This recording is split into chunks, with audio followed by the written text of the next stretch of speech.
All right, so we're going to do a little video here talking about the framing of the text of the Souls of Black Folks, in particular, the last few key slides that talk about stuff from the introduction, the way in which the text sort of operates in an interesting philosophical way. So, from the introduction to the Souls of Black Folks, we talk about the subtle and shifting calibration of pronouns, alternating among the variety of stances, including individual testimony, between me and the other world, there is an ever unasked question, collective struggle, storm and stress today, rocks our little boat, third person observation, he simply wishes to make it possible for a man to be both a Negro and American, and second person plea or accusation, receive my little book in all charity, talking to the reader in a particular way. The effect of these changes of pronouns to the book's object of study, the spiritual world in which 10,000 Americans live and strive, is rendered elusive. It's, quote, a sketch in vague and uncertain outline, he says. A space continually transformed by the impact of history rather than some fixed inert phenomena to be grasped and observed. So the book implies that even the scholar, the modern wielder of instrumental reason, cannot claim the pretense of objectivity in the study of human affairs. Contrast, the avowal of one person, one particular position and perspective in the world can magnify history into a narrative of social significance, transforming data into metaphor. Right? So this sort of, you can see how sort of impactful this work is in even modern sociology and so on, kind of coming out of Du Bois' sort of grounding work in this kind of, from this philosophical perspective. So double consciousness, as he talks about it, is at once deprivation, as we've been saying, an inability to see oneself except through the eyes of the others. Right? So it kind of creates a kind of lack of true self-consciousness of being just out in the world living one's life, because you can't really see yourself except through this kind of how you are seen through this racist world. But it also is a gift, the endowment of second sight, that seems to allow a deeper or redoubling comprehension of the complexities of, quote, this American world. In this reformulation, we are reminded that alienation, raised to a conscious level, cultivated and directed, has revolutionary potential. Right? So just like you think about in the context of the epistemologies of ignorance and the Eurocentric tautology, sometimes the way that those things, just like with double consciousness, the way those things operate against you also gives you the capacity to see those things in a way that the people that are operating with them, the Eurocentric tautology, the epistemologies of ignorance, can't. So being able to understand that, raise that to a conscious level, seeing the world as how it is created, manifests through these frameworks, has revolutionary potential, because you can see how the world is made, the racist world, the world of race is made, and its negative effects. You have the power to change it in a way that people who are just projecting that out onto the world don't, right? Because they can't see it.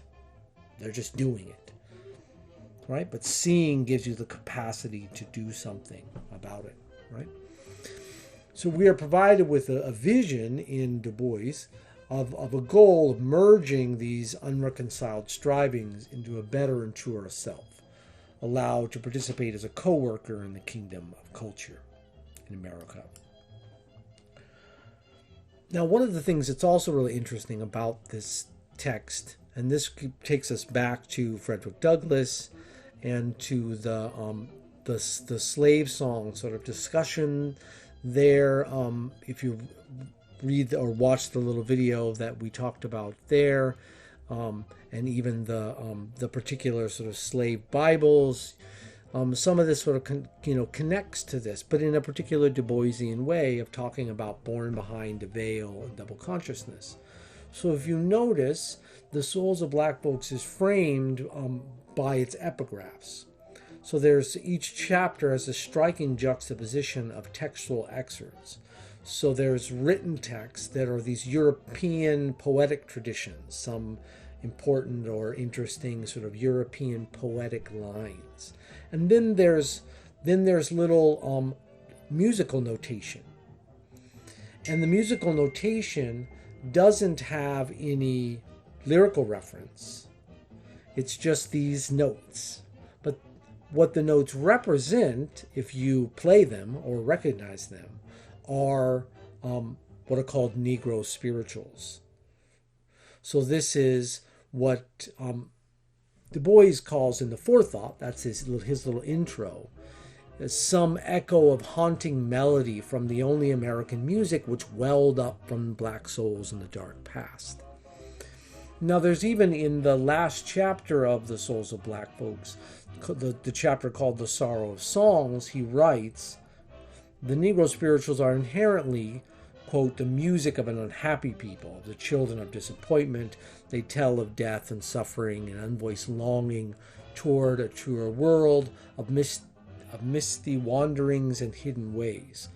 Now, people will disagree about his interpretation of the meaning of what are called Negro spirituals, but his use of those melodies in a very particular way are part of a kind of story that he's trying to tell, right? So the Sorrow of Songs comes particularly from Frederick Douglass's descriptions of Negro spirituals, where Douglass suggests that hearing the spirituals, quote, would do more to impress some minds with the horrible character of slavery than the reading of whole volumes of philosophy on the subject could, right? That what is told, the stories, the expression of emotional despair and so on are, have this sort of philosophical power that, even sort of philosophies of race in multiple volumes couldn't articulate. Now, however we think about, the meaning of these songs and their purpose and power, in the context of slavery or in the present, the point at some level for Du Bois is the way sort of putting these things together, these European poets with their words, and then even these songs that are just the melodies. You don't hear the words. You don't hear the songs sung. It's kind of flipping the script on the veil, right? So he's sort of taking this sort of deep philosophical text of these spirituals and presenting only some notes to his white audience, which is the readers, and sort of taking that, veil and kind of showing them some mystery that they're not going to recognize or know the deeper sort of recesses of. And it's part of taking away the transparency of what the double consciousness creates, the sense that I can know you just from the outside. Well, here's something that you see but know nothing of, and each chapter has that kind of mix. But it also is about matching these things together for Du Bois, of the bringing together these two strivings of the European poets and the Negro spirituals, of sort of they have putting them together at the beginning of each chapter is sort of putting this goal of reconciling those in some particular way. Another key term in the Souls of Black Folks that arises in the second sentence of Forethought is another memorable line. We'll talk about this more in the context of Lewis Gordon, that he says the problem of the 20th century is the problem of the color line. Right? This is a phrase that Du Bois first used in July 1900 and becomes a kind of framing of his thought and the kind of power of it. In the Souls of Black Folks, so it's crucial to keep in mind that what he's saying when he says the color line is not solely a matter of racial prejudice in the United States. later in things like Of the Dawn of Freedom, he talks about the relation of the darker to the lighter races of men in Asia and Africa and America and the islands of the sea. As Du Bois talks about in passing in Black Skin's White Mask on the chapter on Booker T. Washington, the recent course of the United States toward weaker and weaker, quote unquote, and darker peoples in the West Indies, Hawaii, and the Philippines should be a reminder of the color line is global. Quote, for where in the world may we go and be safe from lying and brute force? This anti-imperial sensibility, which is implicit rather than foregrounded in the souls of black folk, becomes pivotal in Du Bois' work after the First World War, in books such as Dark Water, Dark Princess, and so on, and even framed as a main issue in the preface to the anniversary edition of The Souls of Black Folks, published in 1953. Another element that's interesting of this book in terms of style, the patterns of address to the reader, implicitly framed as white America, right? This is who he is talking to, has a tone that ranges from solicitous and genteel, as the invocation of you, gentle reader, in the second sentence of the forethought, to the prophetic and accusatory, as in the acidic words to Southern gentlemen in the chapter of the training of black men. He says, even today, the masses of the Negroes see all too clearly the anomalies of their position, the moral crookedness of yours. You may marshal strong indictments against them, but their countercries, lacking though they may be in formal logic, have burning truths within them which you may not wholly ignore, O Southern gentlemen. These modes of address allow Du Bois to compel the reader into a confrontation with the realities of black life in the South, just like the structure of the presenting of the European poem and the hiddenness of the music, right? These juxtapositions are a part of what are disrupting the Eurocentric tautology, disrupting the epistemologies of ignorance, breaking their kind of bubble. Often you, the reference to you, are explicitly invited on a journey within the veil, which Du Bois with Du Bois as he surveys, quote, the Egypt of the Confederacy. The most famous example occurs near the beginning of the chapter of the Black Belt.